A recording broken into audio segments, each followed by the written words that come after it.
So we have The Road by Cormac McCarthy. Yet another one of his novels that you can read in about an afternoon if you really try. Unfortunately, unlike No Country for Old Men, this book isn't that exciting, interesting. It does have its, positive aspects. I've wanted to read this for a long time, and I'm probably gonna check out the movie, right? But it's just, I'm gonna get right into it, okay? Not a lot happens in this book. Nothing really happens, okay? This book is about 300 pages long. And for the most part, this is probably my only serious critique about this book. When it comes to the storytelling, plot-wise, whatever you want to call it, you got almost 300 pages of nothing but the man and the boy. They're filthy, they're cold, they're looking for food, they're starving, they're looking for supplies, they're making camp, they're making fires, they're falling asleep, they're sleeping, they're walking, the man is coughing, they're going for supplies, they're dirty, they're hungry, they have no food, they find food, and on it goes on for 300 pages almost, and I'm like, okay, listen, it's not that bad because Cormac McCarthy has a way with the descriptions, with the ambience and the atmosphere that makes this book enjoyable, okay? I'm interested in these two characters, the father and the son. I want to see what happens to them. I'm concerned with their safety, but the immersion is shattered every fucking time these two people go on a supply run, and they keep on going south, and without no explanation, right?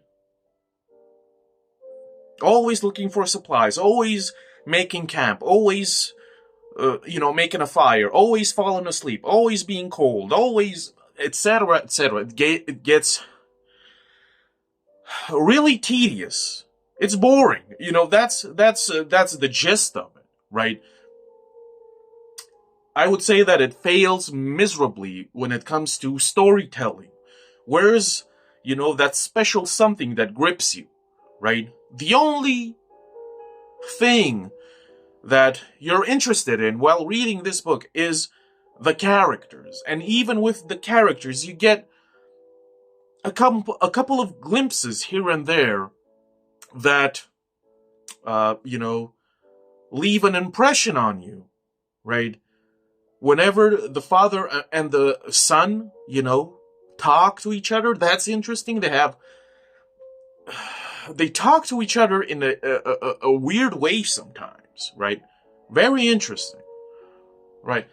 And of course, I have to say this. Listen, I'm a writer myself. Being a writer, you always hear about this, show, don't tell ideology that's been indoctrinated. In this case, this is pretty much all about show, don't tell, and I'm not impressed at all, right? Show, don't tell is a myth, okay? If you are an aspiring writer, I have to tell you this, after 10 years, that show, don't tell is a myth. As a reader, I wanted to be told certain things about this story, about the characters, etc.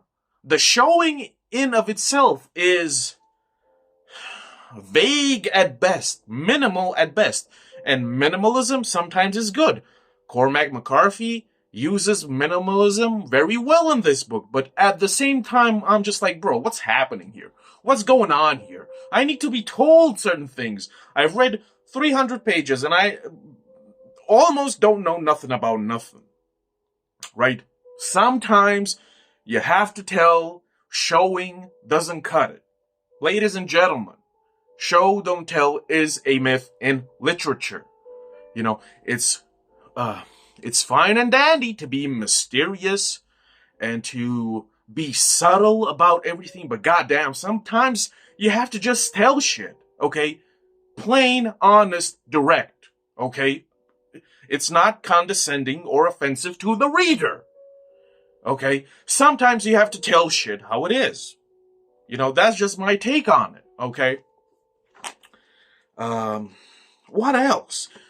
I like the, the post-apocalyptic setting is one of my favorite genres or subgenres ever. You can do so much with it, right? In this case, Cormac McCarthy, yet again, has a minimalistic approach. I like how he describes, the constant ash that's falling like fucking snow, and you can barely see the sun or the moon, and, there's barely any light at all. It's a sort of perpetual twilight. I like that, right? And there are constant storms, right? Because of course global catastrophe has happened, right? And everything is burning, everything is decaying, right? The imagery is masterful, right? I like the feeling, I like the mood of this. It's not even despair, it's futility. It's futility. You know, while you're reading this book, that no matter what they do, there will be no positive outcome. There will be no solution. There will be no, wholesome result, right? You know this. From the beginning, you understand what the ending of this book will be. Now listen, when it comes to the storytelling, okay, we get glimpses and hints and clues here and there that there are bad people, bad things happen, of course, because people are reduced to their natural state of being animals and savages and beasts. We hear from the father about these, I don't know what you might call them, these religious nutcases that go around. I don't even know what they do. They crucify people and they set them on fire. And then you have desperate people who are trying to survive, right? So they turn cannibal. I mean, it's to be expected. And there is one crushing scene where, the father and the boy, they get off the road, and I don't know, a pregnant woman and a couple of men pass by. And then later, the father and the boy, they go into this forest, they find a campsite. And on the campsite, there's this infant that is cooking on the fire. So that woman that they saw previously, she gave birth, and the people were cooking, this infant, this newborn.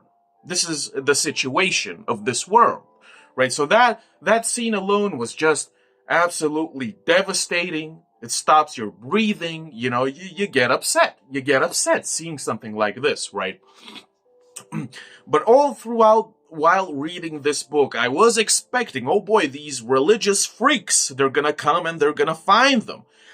Some of these cannibals, they're gonna find these two and something's bad's gonna happen. Somebody, I was dreading the fact that some place in this book, the father and the boy, they will be caught by, nutcases, and, somebody was gonna get eaten, somebody was gonna get killed, somebody was gonna get raped, whatever. Anything, every possibility. The possibilities were endless for, monstrosity, but nothing really happens. This is the problem. In this book, nothing nothing really happens. We have a few glimpses and flashes here and there of how cruel and merciless this world is. But overall, you know, the correct expression would be you're getting blue-balled throughout this book, and there is no climax. There is no, there is no climax, basically, right?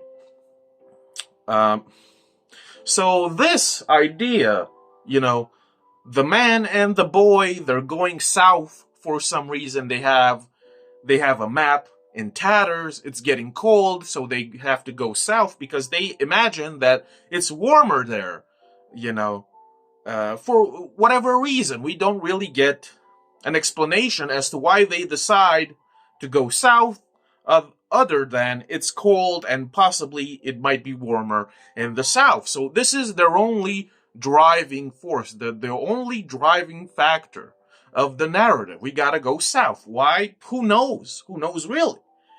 Of course, it's a wild goose chase, right? It's obvious. If you look around in this book, everything has gone to shit. Everything is burning. Everything is in collapse. There's only ash, right? So, instantly, you know that their singular goal is for naught. It is in vain. It's futile, right? But I guess they have to keep hope. They're carrying the fire, whatever that means, right?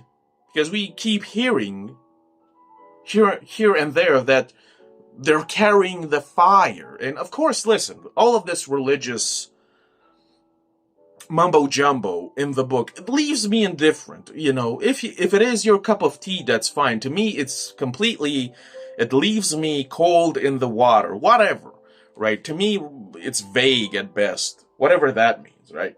Anyway, so by the end, the father, the man, the boy's father, gets sick, and he dies.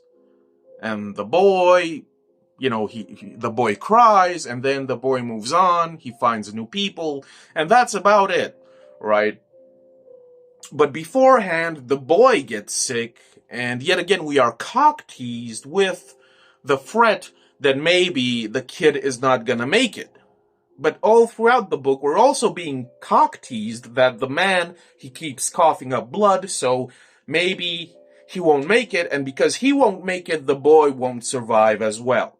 Okay? And I have to emphasize this, just how idiotic it is, because they're on a beach somewhere, it's freezing cold outside, and the boy decides that he wants to go to a swim in the sea or in the ocean, wherever they are, and the father is like, yeah, sure, boy, no cap, go for it. And then the boy gets sick, right? And even before that, the man, he goes out searching for supplies in this capsized ship or whatever, and of course he has to swim naked in the cold water, and they both get sick, and the man doesn't make it. And it's a no-brainer. It's a no-brainer, right? It's just so silly. Some of these decisions are silly. Every time they stumble upon a new location, the father is like, yo, we gotta go in and search for supplies. And the son is like, yo, bro, I'm scared. Can we not this time? Can we just stop? And the father is, well, we gotta go in. And the boy is like, well, who knows who's in there? I'm scared. And they go in anyways. And you're just, your anxiety is at the max because the boy is scared, and the father seems to be this, one-track kind of guy, and you keep imagining what will happen, but they never stumble upon a real threat. They never stumble upon something really dangerous. They never really get caught off guard by a overpowering force, be it people or otherwise. There's this encounter, they go into a cellar and they discover a bunch of naked people with their limbs missing, and that was another really hard scene that should shock you. These people are kept in the cellar and their limbs are being chopped off and eaten by their captors. So yet again, McCarthy really, drives it home with these scenes of absolute brutality. And of course, there is this constant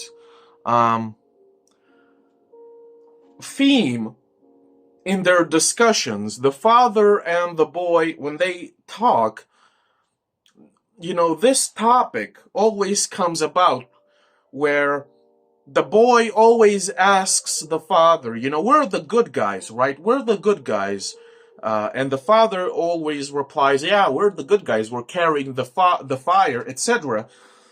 But by the end, the boy by the end becomes a bit more cynical, a bit more mature, what have you. And I'm not really sure if the boy understands this by the end, but there are no good guys in this novel. There are no good guys because, the father and the boy, they don't really help people. They only help themselves because of the circumstances, right? There are occasions when they stumble upon an old man and the boy kind of guilt trips his father into giving that old man some food or whatever, but he doesn't want to do this. Okay? So there are no good guys. It's this book, through this dialogue, is kind of asking us, the readers, are these two characters the good guys? Are they the good guys? And my answer would be no, they're not the good guys. There are no good guys in this scenario. Right?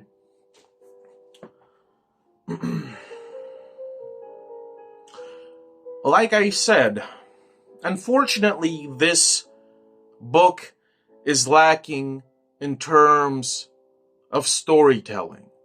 Right? Listen, after the 150 pages of non-stop, constant, repetitious, endless going for supplies, making fires, falling asleep, checking the gun, getting food, being cold, being filthy, being etc., etc. I was getting a bit tired, okay? So this is where the book kind of lacks substance, if you want to call it that. There should be more happening here. There should be more subtle or direct information about the characters, right? Something needs to happen. There needs to be a serious confrontation with other people. Something needs to happen. It lacks a special ingredient. This book lacks a special ingredient. And listen, there is a lot of praise for this book on the back and in the front.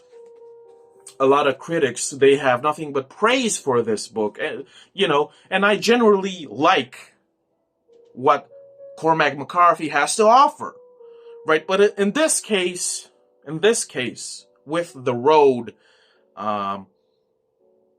it's just not the best. It's not number one. It's not peak, in my case, at least. This is just my opinion, my preference. The Road doesn't hold up, which is unfortunate because it could have been something tremendous. It could have been phenomenal. As a reader, and as a writer, I can tell that this book had all the ingredients necessary to be something special. And it seems to me, from what I've read, it seems to me that the author just kind of wrote something and then it was over. There was no rereads, no edits, no, It seems that he just wrote the thing and he was done with it, right? And I think it shows. It shows. As a writer myself, I can tell immediately that this was just something he did, and that was that. No second thoughts put into it. And I may be wrong about this. This is just my opinion. Okay? And another thing that really caught my attention, somewhere in the beginning, the father has a flashback about his wife. You know, the apocalypse has already happened. Everything is burning. You know, she is pregnant. I think she gave birth to the boy, whatever. And in this scene, the mother, you know, the wife of the father, she is talking down to her husband. She is like, you know, you can't protect us, you can't protect me, you can't protect your son, you know, you promised, but you can't do it. You know, these lunatics, these religious cannibals, whatever they are, you know, they're gonna find us, and they're gonna, you know, rape us, and they're gonna eat us, and they're gonna rape me, and they're gonna rape your son, and they're gonna rape you, they're gonna rape all of us, and you won't be able to do anything about it. You know, and her tone really, I don't know, it bothered me for some reason. It was so condescending. You know, it's direct. It's direct. She might be telling the absolute truth, right? But my retaliation is like, okay, so he can't do anything to protect you and your kid. But what are you doing, bitch? What are you doing? What are you doing for the team? Are you pulling your own weight, right? And then you find out that after she, like, I don't know, talks down to this guy and almost emasculates him, she fucks off. She leaves her husband and her young child, and she goes and she kills herself. This is the implication. We are to assume that the wife, she just abandoned her kid and her husband, and she fucked off to kill herself because she couldn't handle, you know, the situation. But she had, you know, the patience to talk down to her husband, right? And this scene, you know, this particular scene reminded me of The Stand by Stephen King. If you've read that book, there is a scene with the character Franny. And if you read the book, Franny is all about, you know, female empowerment, independence, which is great. You know, liberty, you know, being independent, whatever. So she's a strong woman, right? And, you know, but there is a moment in The Stand where some guy, he has a burst appendix or whatever, and Franny, being so strong-willed and so independent, you know what she does? She looks at two guys and she yells at them, do something, right? This is her first reaction. And this is classic female behavior, right? And I don't want anybody to think that I'm some sort of sexist, but this is classic female behavior. You talk the talk, but you can't walk the walk.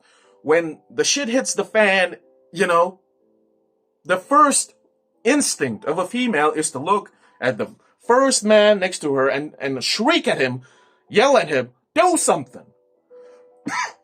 You know, man up. So,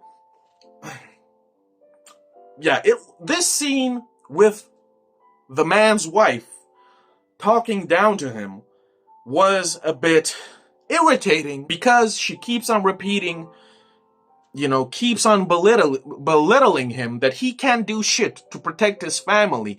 But this bitch, she can't do anything at all, just like him. So she is in his predicament. And not only that, but she, you know, relinquishes all responsibility to her family, to her child. And it's just like, to me, that's basic, classic female behavior. Now, I'm generalizing, but it's still, I've seen this shit over and over again in my life. Okay, I have the evidence to support this claim. So that's about it. This is the road. The road is a road to perdition. It is a dead end, right? It is fruitless. It is pointless. It is meaningless. It has no purpose. The father is relying on this hope, even though he knows that there won't be any light at the end of the tunnel. He knows that going south will not solve anything. He knows that this is a dying world, right, etc. And he probably knows that there is no God, even though he is kind of quasi-religious, whatever. I had high expectations, right? When you stumble upon Cormac McCarthy, you have certain expectations, and unfortunately I was, in part, disappointed. A bit disappointed. It ain't no biggie. This is not my favorite book of his. If this is your favorite book, good on you. That's fine. To me, it lacks. It's a bit lackluster, right? Something highly important is missing from this book for it to be a masterpiece. And The Road is definitely no masterpiece. If you want to support your boy, I got a few books on Amazon. The link will be down below. Thanks for watching. Keep on reading good books, and see ya.